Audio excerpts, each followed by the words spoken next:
Welcome back to another episode of Boys Football Sunday morning after week 0. The boys already have our attention turned to week 1, taking a look at a very interesting matchup. Louisville Cardinals, Jeff Borhm coming in, a ton of hype around this program. I'm excited for what this Louisville program can do against a Georgia Tech team that hires Coach Key, a lot of talent infused in the transfer portal. This is a matchup where it's really hard to go back, look at 2022, and try to figure out what this game's going to play like. Ton of new faces, and kind of going to learn a lot about these teams during this game. Now, before we get into the key matchups, some key players to watch on both sides of the ball, I just want to say thank you to you guys. It's been a blast taking these deep dives. Now we're getting into the game breakdowns. So for all the support you guys have shown, really do appreciate it. If you enjoy it, consider subscribing to the channel. But more importantly, the best part about doing this is hearing from you guys in the comment section, learning from you guys, talking game picks. So drop your picks in the comment section. Appreciate you guys rocking with the boys, Dill. I'm going to kick this one off to you. How are we feeling about this Louisville-Georgia Tech matchup? I mean, you got to love where both these teams are going. I mean, I thought way that Georgia Tech team kind of rallied around Brent Key and really started fighting teams. I mean, beat UNC, played Georgia, frankly, very tough for what we see from a lot of teams that go play the Dogs. I mean, I think played tougher than TCU. Yeah, they play, a very tough team towards the end. And frankly, a lot of that young nucleus stayed with it and are in this program. I love where things are going. And then for Jeff Borhm in Louisville, that's such a long time coming. He had to be at Louisville long ago. I mean, obviously played there, legend. I mean, the fact that he wasn't hired before Satterfield, stunning. And whether he turned the job down or he didn't get offered it, whatever happened. I mean, Louisville had to make it happen. They did make it happen. And that team is coming in with some real talent. Yeah, and I want to start with this Louisville offense going up against this Georgia Tech defense. If you were to ask me out of the 4 units, Louisville offense, Louisville defense, Georgia Tech offense, Georgia Tech defense, what unit I trust the most, I'm probably going to this Louisville offense. One, Jeff Borhm, phenomenal at designing an offense. And this, I think, is the most talented offense that he's had to work with, even during his time at Purdue. I mean, you take a look at the Purdue teams, Aiden O'Connell, the 2-year starter who was phenomenal for Purdue, he started out as a 7th-string walk-on quarterback. Charlie Jones started on a walk-on at Iowa, before that Buffalo. You take a look at this Louisville roster on the offensive side of the ball, dummy talent. You have Jack Plummer, who's already been in this Jeff Borhm offense that I think you feel good about. And you take a look at the pass catchers. Mari Huggins, Bruce coming back's good. Kevin Coleman, really excited. Jamari Thrash, Jimmy Callaway. It's loaded, loaded, loaded. How do you think this Louisville offense can match up against this Georgia Tech defense here?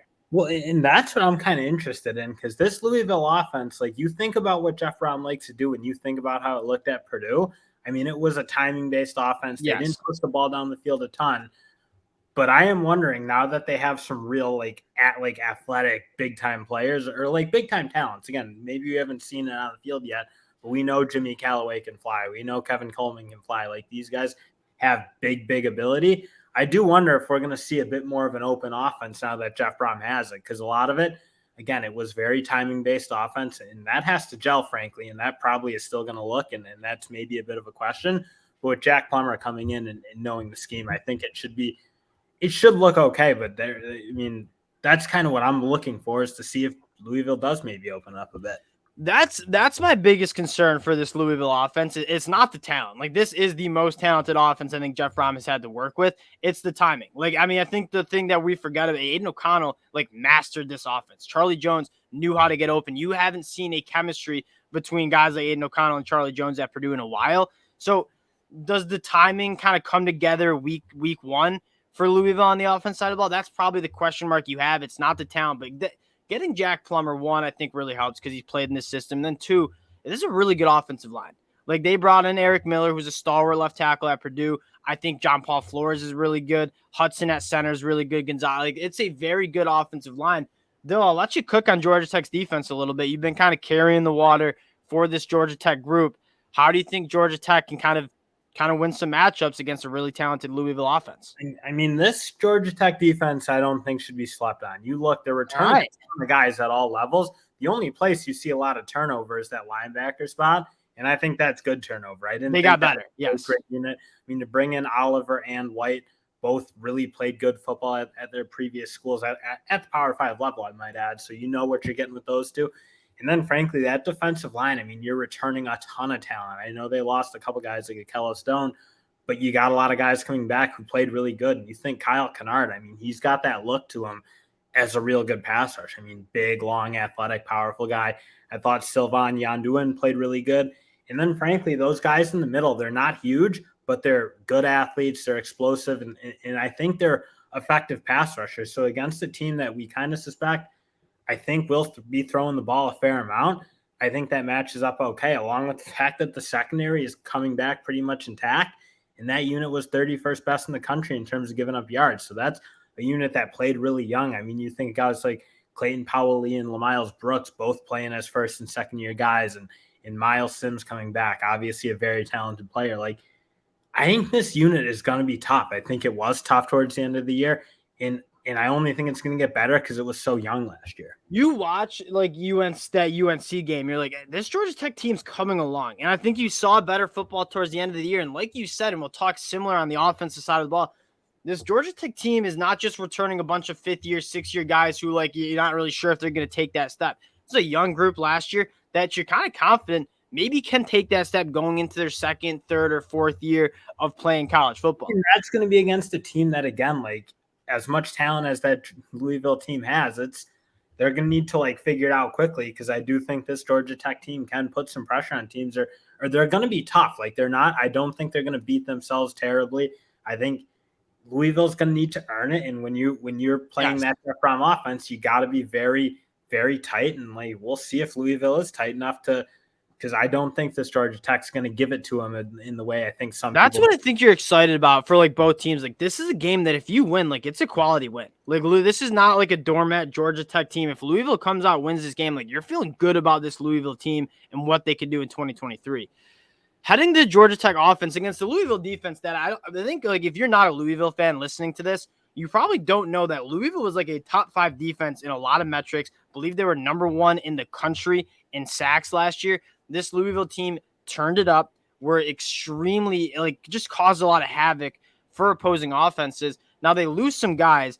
Dill, I'll let you kind of cook with this Georgia Tech offense first, and then we'll talk about the Louisville defense. Haynes King starting quarterback. I know you're not too happy about it. Tell me a little bit about this Georgia Tech offense that I will say, like, added finally some playmakers at the wide receiver position that I think you're fine. Like, because coming from that option offense, like, they just struggled to get those guys, those playmakers on the outside in. I think they finally did that. They did a phenomenal job in the portal. You might see a little bit more of an explosive offense from Georgia Tech in 2023. Well, and to me, this Georgia Tech offense, again, like the quarterback spot, like maybe I thought Pyron should have gotten it. I thought he played good last year, but that's tough. Like, I think that's 2 guys in Haynes King and Pyron who you just really haven't seen enough to know. And you got to trust the offensive staff at Georgia Tech to know better than all of us. Because again, I'm sitting here, I got my opinion, but that's all it is. I think where it's going to start and stop is this offensive line needs to take some monster leaps, because last year it just wasn't close to being good enough. Now, in Georgia Tech's defense, they were playing ultra young up front, and they're returning a fair amount of guys. I think they're getting Connor Scaglione in the transfer portal, which will add a nice, like, steady piece, an older guy who's played a lot of football. But at the end of the day, this offensive line needs to turn it up a little bit. They need to play very good. I think they have some young talent. I like those 2 tackles. I like Ja'Kai Leftwich. I thought he looked good. I thought Corey Robinson looked good. But these guys are going to need to play really good football. And I think they're going to – I'd like to see Georgia Tech play their strengths and run the ball a little bit and try to play a more heavy-style offense than maybe they did last year. I want to circle back to the Georgia Tech quarterback situation, because I'm like higher on Haynes King than most. I think like it's easy to look at Haynes King the last 2 years at Texas A&M and be like, all right, like, he's not that good. Jimbo Fisher, and if you guys heard me talk about this Texas A&M offense, like, he just refuses to kind of play to the strengths of his quarterback. I think it worked with Jameis Winston, and then he just kind of kept it going.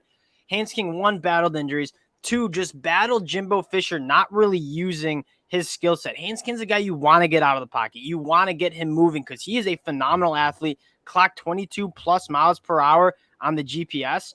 Like, let him use his athleticism. Jimbo Fisher wanted him to be a pocket guy. If Coach Key can do that, keep Haynes King healthy, like, I think you're going to see a more revitalized Haynes King. And you kind of talked about the offensive line. I appreciate it. The part that I'm most excited for is this Georgia Tech wide receiver room, like Dominic Blaylock, former 5-star Christian Leary. They bring in some guys, Chase Lane coming over from Texas A&M, who are like Power 5 starters, have played a lot of good football. And this is the first time I'm looking at this Georgia Tech offense and saying, yeah, they got some playmakers on the outside that can actually kind of add to some kind of an explosive offense. Yeah, and that's the thing. Like Georgia Tech, they did bring in all those wide receivers, and they have 2 young running backs who played very good. But again, like this Louisville defense, to get to them, like this is a tough group top to bottom. And frankly, we talk about turnover for Louisville. This is a unit that kept a lot of good pieces. I mean, you look at this defensive line, Ashton Gillotti and Desmond Tell both coming back. Both I thought had big time years. I thought Tawfiq Thomas as a depth guy looked really, really good at times too. And I imagine they'll play a little more. But you look, and then you look in the secondary too, like keeping a ton of guys. And this is a long athletic secondary. So I think as much as we talk about turnover from this Louisville team, like, yeah, they added. Yeah, you lose like the big names, right? Like Yasser Abdullah, Yaya Diaby, like you lose some big names. That being said, like I think Ashton Gillotti can really play. You go get Heron in the transfer portal. I think he can play. Storm Duck is a guy that I think's an NFL cornerback coming in through the portal. I think he can play. So yeah, they lose some like headliner names. I'm not sure if like but they also gained some headliner names too. So it's like the core of that defense is still very much intact. They added the talent to replace some of the guys they lost.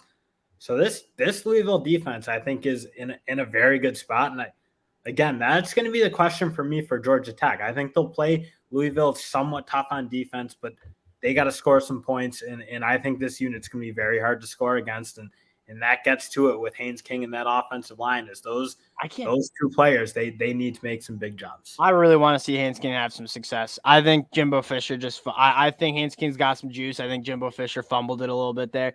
All right, let's get to the pick here. Louisville, 8.5-point favorites. It sounds like you're carrying the water for Georgia Tech. Where are you going here? I mean, I love Georgia Tech. I think they're really going to play this.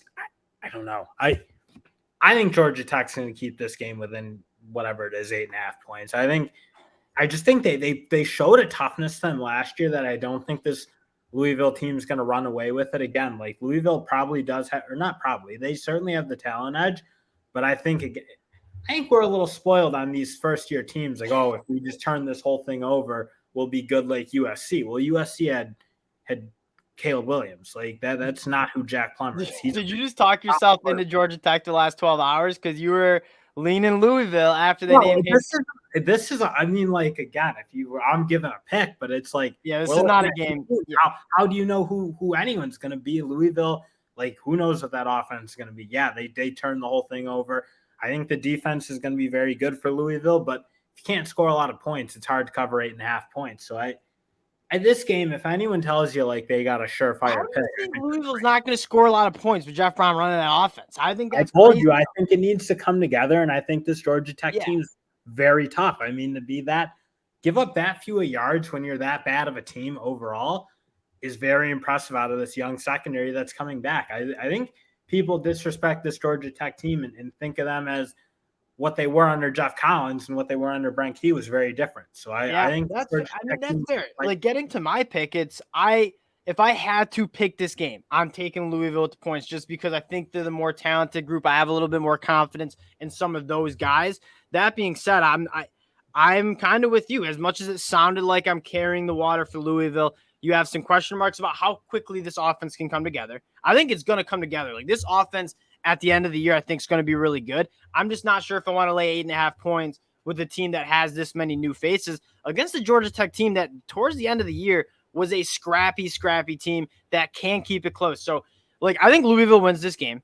I'm just not sure if I want to lay 8.5 week 1 when you're going to have some mistakes or it's going to probably be a little bit sloppy. You saw a lot of week 0 games get pretty sloppy. So Louisville 8.5 would be my pick, but I'm not that confident in taking it. Again, appreciate you guys. Let us know in the comment section where you're riding. This game has been living rent-free in my mind. Like, I'm not really sure where I want to go with it either. So appreciate you guys rocking with the boys. If you do enjoy the content, consider subscribing to the channel, and we'll talk to y'all later.